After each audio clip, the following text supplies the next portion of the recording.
Hey guys, welcome back to my channel. So the first book we are going to be doing this week, or well, this month, is a book called The Boyfriend Subscription by Steven Salvatore, a critically acclaimed author based in New York. They write mainly young adult books, such as They Lived and There Is No Perfect Place. Also noteworthy is that they are the founder and CEO of Queerative Writers, which is a virtual workshop for queer writers. Not gonna lie, that was a hard one to spell and say. We'll be reviewing The Boyfriend Subscription, a gay take on Pretty Woman, but with a twist. This time, the SW, which will be explained below, is the rich person in the setting who has to pay for someone to play as a partner due to a business obligation and family event. Our characters are Teddy Hughes, a divorced botanist who first we meet clearing up his shop after it's taken by his ex-husband's father through some dirty tactics. Next is Cole Vivian, and I will be mainly calling him Cole and just that, as I cannot actually say his full real name because it is French and I do not understand the French language. Why have a dozen letters and pronounce 3 of them? I don't understand, though it is a lovely language, and I'm jealous because it sounds so pretty. Anyway, he is a CEO of, it's kind of like OnlyFans, but it seems like the service is geared more towards connections with other quote-unquote stars and their subscribers. Anyway, like any good character, he's stuck with a lot of family drama. We love to see it, we hate to be a part of it. So let's jump into the review. We meet this pair and their own dilemmas. Teddy has just finished cleaning up his shop and is saying goodbye for the last time. Cole is an event for the app he created. You get a good grasp of the characters and their settings. Teddy has had time to mourn his relationship, but he's not fully over it. He's in that weird little lull where you think you're good, but if those feelings come back at all, that dam is just coming down. While Cole is clearly shown to be struggling with his own feelings. Like all good life struggles, they end up at the bar. Noted, that is a dive bar, not even a gay bar. Which, I mean, to be fair, I have a soft spot for dive bars.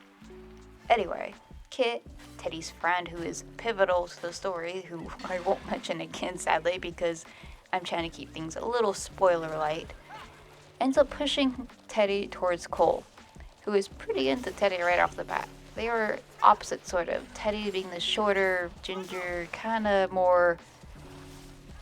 I guess he's kind of the guy that you would picture in a dive bar, which sounds like it would be insulting, but I swear it's not. Look at him. Look at the picture of him on the cover. He's a good-looking dude. Anyway, and then there's Cole, who is slimmer, more the type to work out, your traditionally kind of attractive fellow. To be fair, I read this book in a rush because it was just really good. They end up ditching the bar soon after Kit leaves them. Their exchanges show some pretty clear chemistry as they both are sort of playing this game of what's too friendly but forward enough to make it clear they want to be an out. We get to know a little bit more about them as well, as it's clear neither one of them are fully showing their hand. Both of them are lying about something, or I guess it's more admitting rather than lying. Anyway. Makes sense to acknowledge they're just hooking up for the night. They don't want to be that guy spilling their guts to someone they're about to... Oh god, I can't believe I wrote them in notes, but we're gonna move right on. Teddy sees that his newfound friend is like rich, like penthouse rich. And my guy takes full advantage of it when they get to the place. Which couldn't be me. I wouldn't be touching anything because my ass can't afford or replace or fix anything.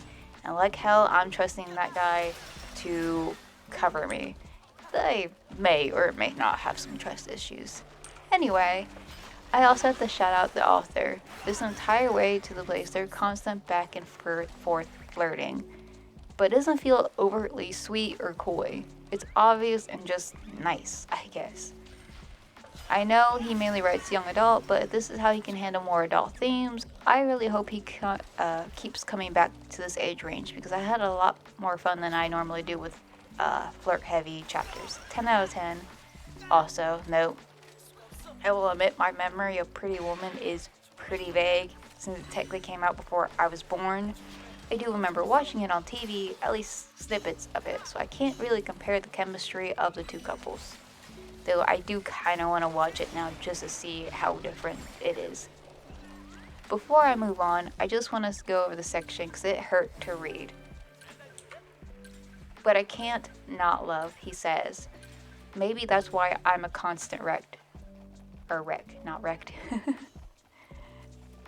I have to admit there are so many lines in this book that had me close it, put it down, and just say, ouch, uncalled for. Teddy is working through a lot of pain from his past relationship.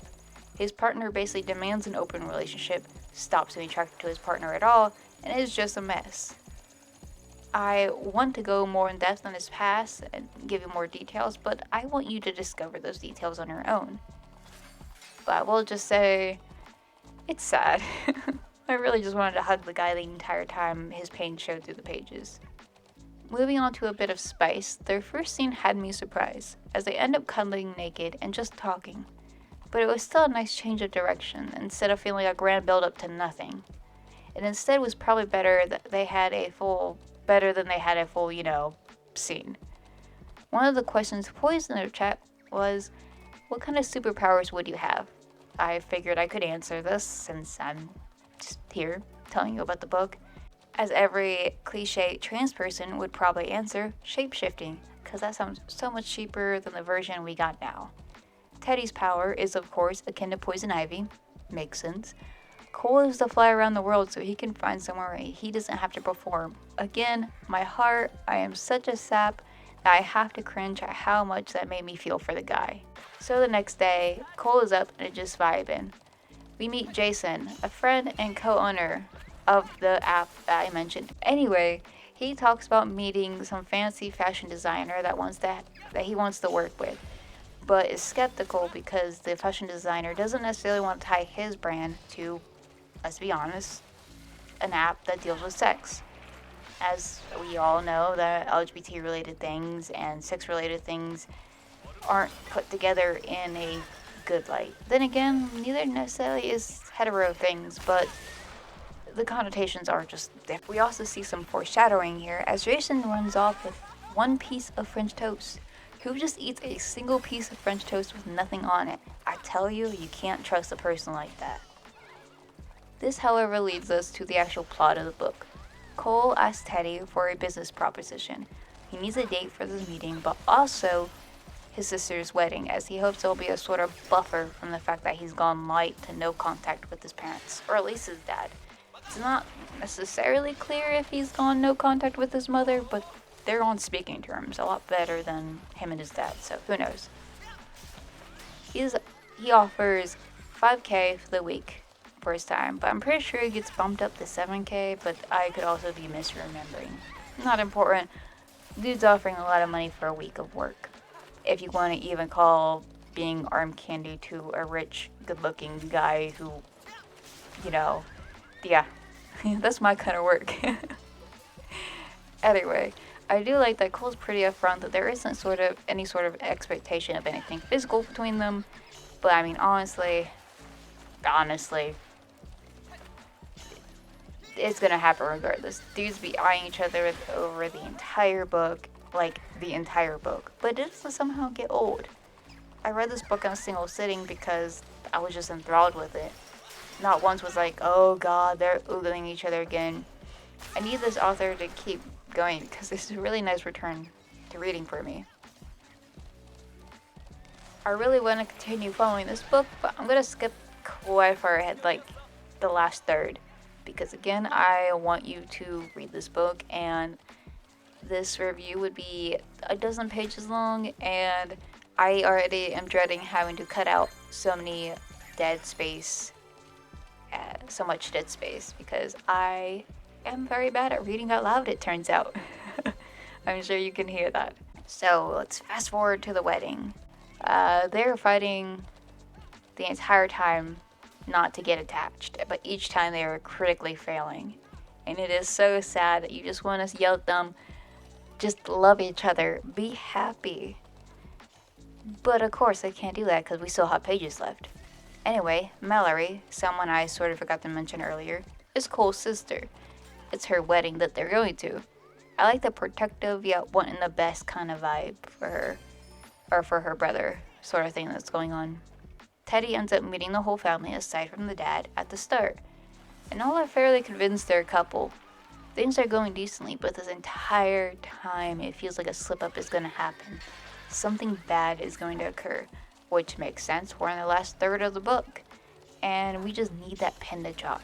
Things are going too smoothly, therefore they have to come to an end. And when I tell you every chapter or every page I flipped, I was just expecting it to be there. What does happen is not one thing, I will say that. It is a series of things that I'm just like, oh, this can't get worse. Oh, it got worse. Oh, it can't get worse. Oh, no, it's even worse. It definitely was a train wreck at the end, but a good, well, an entertaining train wreck. How about that? Again, keeping it vague to avoid spoilers, we have a certain someone that has been vying for control of the company for reasons I won't go into because read the damn book. This all comes crashing down as half-truths are twisted into full lies. Hearts break and there's a borderline fight at the rehearsal dinner. Then there's even more drama on top of this drama. Like when I say I was speed reading this because I had to know what was happening, just The couple ends up splitting up entirely, which kind of shocked me as we only had about maybe 40 pages left. But luckily people on both sides gently knock some sense into them. No single person is fully at fault for their mishap. It was them lying to themselves that really caused the downfall. Cole not admitting that he loved the guy, and Teddy not admitting he's worthy of love and expressing his love. It was just really heartbreaking, his denial that there is no way that he should ever love another person because no one will love him. So, for my first book I picked up, it was over the top and amazing. Like, it's gonna be hard to top this. So let's go ahead and get into my ratings, shall we? So, general enjoyment. I'll give this a 4. I want to give it a 5 because it just seems like a great book, but I'm trying to be strict on what I give perfect scores to. So, maybe a 4.5 instead. Between the fun characters, the drama, the genuine sort of need each character had for each other, like Teddy needed Cole to remind him that he's worthy of love and attention, and Cole needed Teddy to be reminded that he's more than just an actor, he's more than just his body, that the mask isn't always needed. They fulfill a need rather than just having two bodies put together because an author decided it sounded nice. Plot. Another 4. I feel like giving this a 4 because it was sort of a retelling of a well-known story, at least in the US. But it was done well and sort of updated. It felt a little less weird to have the SW be the rich one paying. Really, my only gripe about the plot was Kit near the end, where she basically throws everything out of whack. Oh, I was so mad at her for showing up, but to be fair, it was probably... I had a feeling the author probably had an idea of what the ending would look like, but he needed another push for characters to move forward, and she admittedly made the most sense, even though, oh man, I was so mad at her showing up at the story when she did. Again, no spoilers, or very light spoilers. Pairing. Easily a 5. It had drama, it had the spice, it had all the good trappings I look for in a romance novel. They had issues and neither one of them did things perfect. One point, Teddy angrily says some pretty messed up things to Cole and they nearly split, only for them both to realize that they don't really want to part ways. I truly cannot find anything I deduct on this pairing. Spice. I must say 4. There's a lot of spice in this book, although the author changed how things were written. Some scenes you'd get start to finish, others start, others the finish. It kept things going pretty quickly and didn't feel overwhelmed to read. The only reason I kept it down from a 4 instead of a 5 is because I felt like some scenes ended too quickly. There's a nice flow there and then it just stopped. I at first thought this was because it was a quote-unquote Harlequin novel, but apparently those have no explicit material in them. At least from what Google tells me, and, well, that's hardly a good source nowadays. Either way, not bad. So, for the average, it's a 4.375.